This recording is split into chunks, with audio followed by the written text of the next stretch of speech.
અમદાવાદમાં આવતીકાલે ખૂબ જ ભારે વરસાદની શક્યતા છે અને પરમ દિવસે પણ વરસાદ પડી શકે છે। ભારેથી અતિ ભારે વરસાદની આગાહી છે અને તેના જ કારણે તંત્રએ સાવચેતીના તમામ પગલાઓ લીધા છે। આપણે મહાનગરપાલિકા કમિશનર અને મેયરને સાંભળ્યા છે। તેમણે જે નીચાણવાળા વિસ્તારમાં રહેતા જે લોકો હોય તેમને જરૂર જણાય તો સ્થળાંતરની સૂચના આપી છે। સાથે જ લોકોને કહ્યું છે કે પોતાના જાનમાલની પણ સલામતી રાખે। જેમના પાર્કિંગમાં થોડા દિવસ પહેલા જ્યારે વરસાદ આવ્યો ત્યારે પાણી ભરાયા હતા તો એવા લોકોને એવા પણ અપીલ કરવામાં આવી છે કે તેમના વાહનોને સુરક્ષિત જગ્યાએ તેઓ મૂકે જેથી તેમના વાહનોને નુકસાન ના થાય।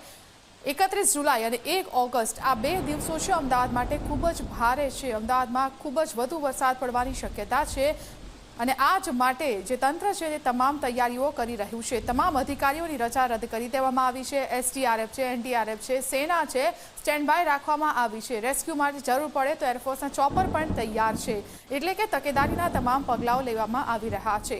એક અઠવાડિયા પહેલા જે વરસાદ પડ્યો હતો તેના કારણે શહેરમાં જે માત્રામાં પાણી ભરાયા હતા, જનતાને મુશ્કેલીઓ પડી હતી, એવું જ દ્રશ્ય ફરીથી ના સર્જાય, જનતાને એટલી હાલાકી ન પડે એટલા માટે તંત્ર તમામ તૈયારીઓ કરી રહ્યું છે।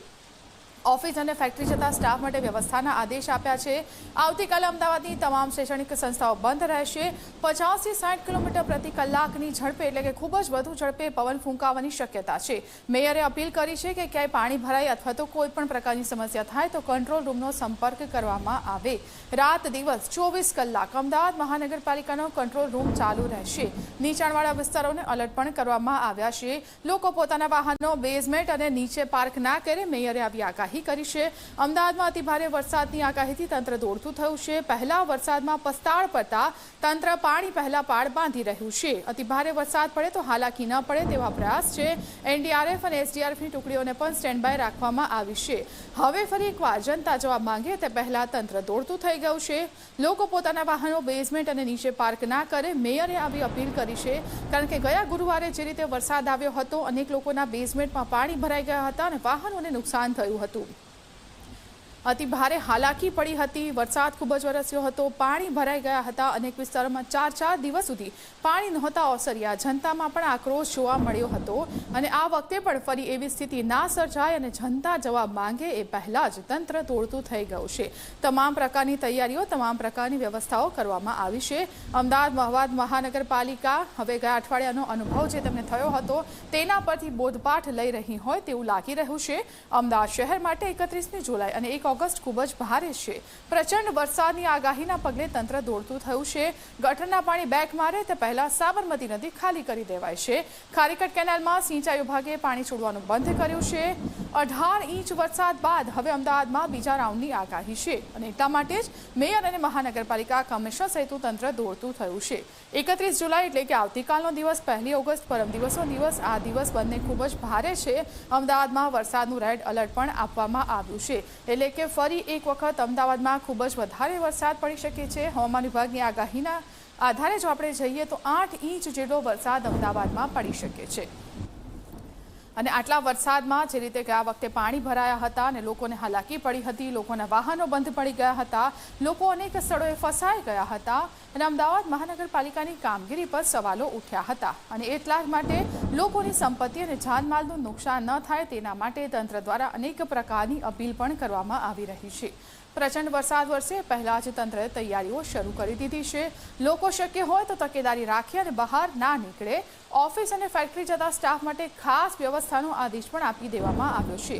આવતીકાલે અમદાવાદની તમામ શાળા અને કોલેજમાં રજા છે। અમદાવાદમાં 50 થી 60 કિલોમીટર પ્રતિ કલાકની ઝડપે પવન ફૂંકાઈ શકે છે।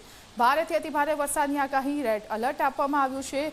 પ્રચંડ વરસાદ વરસે પહેલા તંત્રએ પણ તૈયારીઓ ચાલુ કરી દીધી છે। લોકો પણ શક્ય હોય તો તકેદારી રાખે। બહુ કામ ના હોય તો બહાર ના નીકળવાની અપીલ છે। શક્ય હોય ત્યાં સુધી વર્ક ફ્રોમ હોમ કરવાની પણ અપીલ કરવામાં આવી છે। નીચાણવાળા વિસ્તારોને એલર્ટ કરી દેવાયા છે। મહાનગરપાલિકા કમિશનરે માહિતી આપી, રાત દિવસ 24 કલાક એએમસીનો કંટ્રોલ રૂમ ચાલુ રહેશે। લોકોની સંપત્તિ અને જાનમાલનું નુકસાન ન થાય તેવા પ્રકારની તૈયારીઓ તંત્ર કરી રહ્યું છે। બાળકો અને વડીલો ખાસ કરીને ઘરે રહે તેવી અપીલ છે। એએમસીના તમામ કર્મચારીઓની રજા રદ થઈ ગઈ છે। અમદાવાદમાં પાણી ભરાય તો કંટ્રોલ રૂમમાં ફોન કરવાનો રહેશે અને પાલિકાની ટીમ શક્ય એટલી ઝડપે મદદ કરવા માટે પહોંચી જશે। તો 2 દિવસ અમદાવાદમાં જે રીતે વરસાદની આગાહી છે અને ફરી એ જ પરિસ્થિતિનું પુનરાવર્તન ના થાય તેના માટે અપીલ કરવામાં આવી છે। નીચાણવાળા વિસ્તારોમાં જે લોકો રહે છે, પાણી જ્યાં ઝડપથી ભરાઈ જાય છે તેમને સતર્ક રહેવા સૂચના છે। કયા વિસ્તારમાં કેટલો વરસાદ પડશે તે ડેટા પણ આપવામાં આવશે। પુણેની સીડેક કંપની ડેટા આપશે અને આ જે ડેટા છે તેના આધારે તંત્ર તૈયારી કરી રહ્યું છે। આવતીકાલે અમદાવાદમાં આવી રહ્યું છે વરસાદી તોફાન। વૃક્ષ, થાંભલા અને જાહેરાતોના બેનર પાસે ઊભા ના રહેવા અપીલ છે, કારણ કે ભારે પવનના કારણે તે ધરાશાયી થઈ શકે છે, તમને ઈજા થઈ શકે છે। પુણેની સીડેક સંસ્થાના ડેટા રાત્રે આવવાના છે। કયા વિસ્તારમાં કેટલો વરસાદ પડવાની સંભાવના છે તે આ સંસ્થા ડેટા આપવાની છે અને આ સંસ્થાના ડેટાના આધારે તંત્ર તૈયારી કરશે। કયા વિસ્તારમાં કેટલી ફોર્સ તૈનાત કરવાની જરૂર છે, કયા વિસ્તારમાં તંત્રએ વધુ ધ્યાન આપવાની જરૂર છે તેના પણ આ ડેટાના આધારે તમામ તૈયારીઓ કરવામાં આવશે। તો અમદાવાદ મહાનગરપાલિકાનું તંત્ર દોડતું થઈ ગયું છે, કારણ કે હજુ તો એક જ અઠવાડિયા પહેલાનો તાજો દાખલો છે જ્યાં લોકો કેટલા પરેશાન થયા હતા। ખૂબ જ વધારે હાલાકી લોકોને પડી હતી। જ્યાં જુઓ ત્યાં ઘૂંટણ સુધીના પાણી ભરાઈ ગયા હતા। પોશ વિસ્તાર હોય કે અન્ય વિસ્તાર, તમામ જગ્યાએ પાણી ભરાઈ ગયા હતા।